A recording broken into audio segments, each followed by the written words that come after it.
Hi guys welcome to my channel. So ఈరోజు సరికి ఒక కొత్త కాన్సెప్ట్ మీ ముందుకు వచ్చేసాను. సో ఏంటంటే స్ప్లిట్ అని ఉంటుంది ఒక వర్డ్, మీరు ఎప్పుడైనా ఉంటారండి స్టాక్ మార్కెట్లో.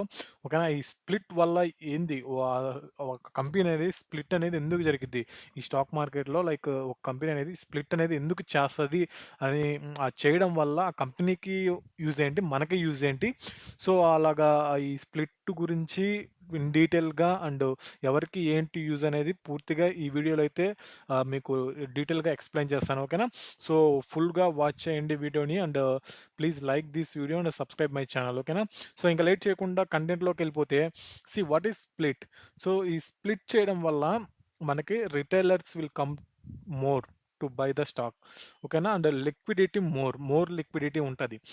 సపోజ్ ఇప్పుడు మనం చూసుకుంటే ఏదైనా ఒక స్టాక్ ప్రైస్ అనేది హైగా ఉందనుకోండి, సపోజ్ లైక్ 2000 3000. ఇప్పుడు మీరు ఎంఆర్ఎఫ్ తీసుకుంటే, ఇప్పుడు సపోజ్ మనం హైగా ఉందని చెప్పాను కదా. సో మీరు చూసుకుంటే ఎంఆర్ఎఫ్ చూసుకుంటే మనకు తెలిసిందే, స్టాక్ అనేది చాలా అంటే చాలా పెద్దది. ఒక స్టాక్ ప్రైస్ వచ్చేసరికి 1,48,100 రూపీస్ ఉంటే కానీ నువ్వు ఒక స్టాక్ అనేది నువ్వు బై చేయలేవు. సో అది ఓకే అనుకుంటే, ఇంకొక విధం ఏంటంటే లైక్ ఓకే. సో ఈ 1,48,100 అనేది ఎవరో ఎక్కువ లైక్ పెద్ద పెద్ద ఇన్వెస్టర్స్ లేదంటే మంచిగా మనీ ఉన్నోళ్ళు వాళ్ళు మాత్రమే లైక్ బై అండ్ సెల్ చేయగలరు ఈ స్టాక్ అనేది. బట్ మనకి ఈ స్ప్లిట్ అనేది యూజ్ చేయడం వల్ల ఏమవుతదంటే, ఈ స్ప్లిట్ అనేది యూజ్ చేయడం వల్ల ఆ స్టాక్ ప్రైస్ అనేది సగానికి సగం పడిపోయిద్ది. సో స్ప్లిట్ వల్ల. ఓకే. సో ఎంఆర్ఎఫ్ పోయిందా? ఓకే. చూసుకుంటే సపోజ్ ఎంఆర్ఎఫ్ మరీ హైగా ఉందనుకుంటే, టాటా కన్సల్టీ సపోజ్ 3,048 రూపీస్ ఉంది. సో 3,048 రూపీస్ పెట్టి కొనాలి అంటే, even see small investors, small traders ఏం చేస్తారంటే, ఇలాగా ఇంత పెద్ద అమౌంట్ పెట్టి ఒక స్టాక్‌ని కొనలేరు కదా స్మాల్ ఇన్వెస్టర్స్. సో అది కొంచెం ఇబ్బందిగా ఉంటది. సో అదే గాని ఈ స్ప్లిట్ వల్ల ఏమవుతదంటే సగానికి పడిపోద్ది. సో ఉన్న స్టాక్‌ని సగానికి సగం చేయడం. సో 1,500కి వస్తది. సో 1,500 కంటే ఓకే, బై చేసే అవకాశాలుంటాయి గదా. సో ఇంకా 1,500 కూడా కొంచెం బిగ్ అమౌంట్ అనుకుంటే, వాళ్ళ కంపెనీని డిపెండ్సీ. వాళ్ళు ఇంకా తగ్గించుకుంటే 700కి వస్తది. సో 700 వచ్చిందంటే స్ప్లిట్ చేశారంటే అది ఇంకా లైక్ మనలాంటి స్మాల్ ఇన్వెస్టర్స్‌ని ఈ బై చేయమనే గదా. అంటే ఈ చాలా స్మాల్ ఇన్వెస్టర్స్ అనే వాళ్ళు చాలా మంది బై చేయడానికి ఇంట్రెస్ట్ వస్తారు అండ్ పార్టిసిపేట్ చేస్తారు ఆల్సో బై అండ్ సెల్లింగ్‌లో. సో అప్పుడేందంటే more retailers will come. So మనలాంటోళ్ళందరూ చాలా మంది వచ్చేసి ఆ స్టాక్ వైపు వెళ్లి బై అండ్ సెల్ చేస్తాం. సో మోర్ రిటైలర్స్ కమ్, అది ఒక పాయింట్. సో లిక్విడిటీ మోర్ అంటే, ఇప్పుడు అంతకుముందు వాళ్ళ దగ్గర షేర్స్ అనేవి 3,000 ఉన్నప్పుడు ఒక 1,00,000 షేర్స్ ఉన్నాయనుకోండి. దీన్ని సగం చేసినప్పుడు 2,00,000 షేర్స్ ఉంటాయి. 2,00,000 షేర్స్ ఉండి 1,500 ప్రైస్ ఉంటది. ఓకేనా. సో ప్రైస్ అనేది తగ్గిద్ది అని మీరనుకుంటున్నారు. కానీ ప్రైస్ తగ్గదు. ప్రైస్ తగ్గినా గూడా షేర్స్ అనేది ఇంక్రీజ్ అయిపోయిద్ది. సో, అక్కడ మనకి యూజ్ ఏందంటే, ఇప్పుడు వాళ్ళ కంపెనీకొచ్చేసరికి ఎక్కువగా రిటైలర్స్ పార్టిసిపేషన్ ఉంటది.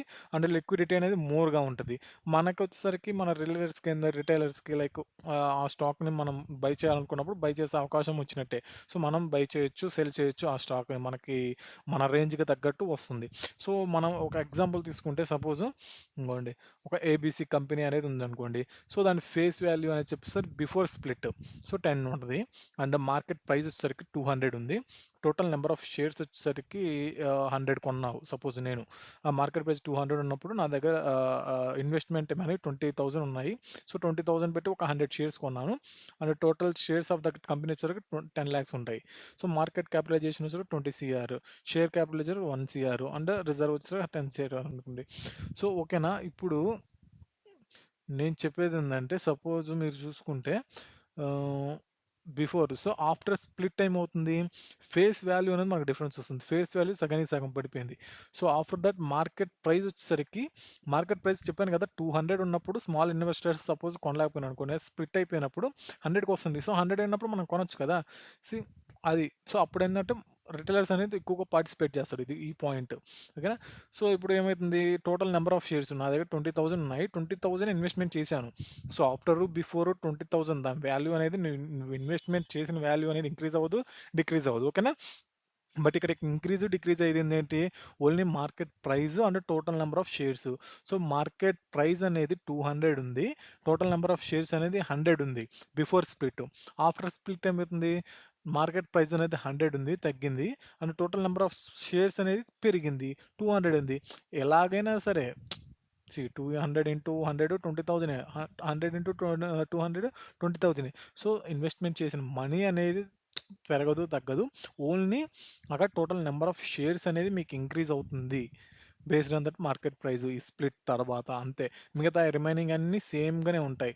ఓకేనా? Total number of shares of that company మళ్ళా చేంజ్ అవుతది. ప్రీవియస్‌గా 10,00,000 ఉండే. ఇప్పుడు దాన్ని సగం ప్రైస్ చేసేసి ఈ టోటల్ నంబర్ ఆఫ్ షేర్స్ అనేది ఇంక్రీజ్ చేశారు. 20,00,000 చేశారు. సో, అప్పుడేమవుతుందంటే ఇక్కడ లిక్విడిటీ అనేది మోర్ ఉంటుంది. ఇక్కడ లైక్ నంబర్ ఆఫ్ షేర్స్ అనేది ఎక్కువగా ఉండడం అండ్ ఈ షేర్ మార్కెట్ లైక్ ట్రేడింగ్ అనేది ఇన్వెస్ట్‌మెంట్ అనేది ఎక్కువగా ఫ్లో అవుతా ఉంటది. నంబర్ ఆఫ్ పార్టిసిపేషన్స్ ఎక్కువ ఉండడం వల్ల. సో, ఇక్కడ లిక్విడిటీ అనేది మోర్‌గా ఉంటది. అండ్ మార్కెట్ క్యాపిటలైజేషన్ ఎంత షేర్ క్యాపిటలైజేషన్ ఇవన్నీ ఏం చేంజ్ ఉండవు. Only total number of shares మాత్రమే చేంజ్ ఉంటది. ఓకేనా? సో, ఇది ఫ్రెండ్స్ ఈ స్ప్లిట్ గురించి. ఈ స్ప్లిట్ అనే ఒక ఫీచర్ అనుకోండి, ఒక టూల్ అనుకోండి లైక్ అది యూజ్ చేసుకొని వాళ్ళ కంపెనీ యొక్క ఓనర్స్ డిసిషన్స్ తీసుకుంటారు. ఎప్పుడు స్ప్లిట్ చేయాలా? ఏంటా? అని చెప్పేసి. మనకు ఇన్ఫర్మేషన్ కూడా ఇస్తారు. సో, ఇలాగే మనకు ఒక హెచ్‌డిఎఫ్‌సి బ్యాంక్‌కి ఈ స్ప్లిట్ అనేది ఆల్రెడీ ఒకసారి 2 టైమ్స్ అనుకుంటా అయింది. 2011లో వన్స్ ఈ హెచ్‌డిఎఫ్‌సి బ్యాంక్‌కైతే స్ప్లిట్ అయింది. ప్రైస్ అనేది ఎక్కువగా ఉండడం వల్ల దాన్ని స్ప్లిట్ చేసి సగానికి చేసి నంబర్ ఆఫ్ షేర్స్ అనేది డబుల్ చేశారు. సో, అంతే. మీరు ఏదైనా కంపెనీలో సపోజ్ ఇన్వెస్ట్‌మెంట్ చేసి ఉంటారనుకోండి. సో, మార్కెట్ ప్రైస్ 201 వద్ద ఉన్నప్పుడు 100 షేర్స్ కొన్నారు. సో, ఒక 1 day, 2 day like some days తర్వాత మీరు చెక్ చేసుకుంటే suppose total number of shares అనేవి 200 మీకు చూపిస్తుందనుకోండి. మీరేం వరీ అవ్వాల్సిన అవసరం ఏమి ఉండదు. లైక్ ఎందుకంటే అది స్ప్లిట్ అయినట్టు. స్ప్లిట్ అయినప్పుడు మార్కెట్ ప్రైస్ అనేది 100 పడిపోయింది కదా! నాకు తగ్గిపోయింది ఏందా అని వరీ అవ్వాల్సిన అవసరం ఉండదు.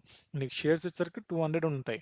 అప్పుడు నీకు ఎటువంటి నష్టం అనేది జరగదు. Just total number of shares అనేది ఇంక్రీజ్ అయ్యి మార్కెట్ ప్రైస్ అనేది తగ్గిద్ది.